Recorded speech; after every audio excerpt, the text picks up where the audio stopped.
Hi, this is Paul from DroneShop, and today we're going to be unboxing the Elios 3 from Flyability. Let's get into it.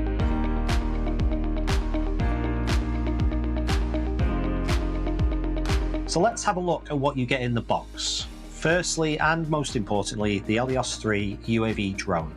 As you can see, it has a fully carbon cage surrounding the drone, which is ideal for those internal inspections. Hard to reach places or even unsafe for humans to go, this drone can go. Now, on our drone, we have the LiDAR surveying payload.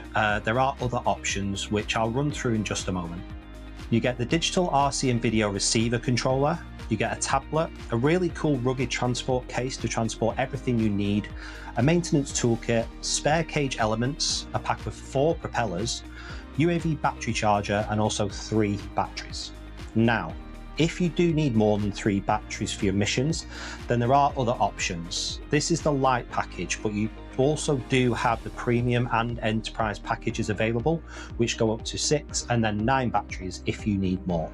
The Elios 3 has a 4K Ultra HD video camera, as well as a Lipton 3.5 FLIR thermal camera on the front of the drone. The lighting system on the front of the drone can be controlled with your RC whilst you're in flight. So flying in dark or dusty areas becomes so much easier, trust me. Having worked with the Elios 3 for a while now, I cannot recommend it highly enough. It improves safety, it reduces downtime, and it lowers costs. Lastly, do not forget to like and subscribe, and I will see you in the next one.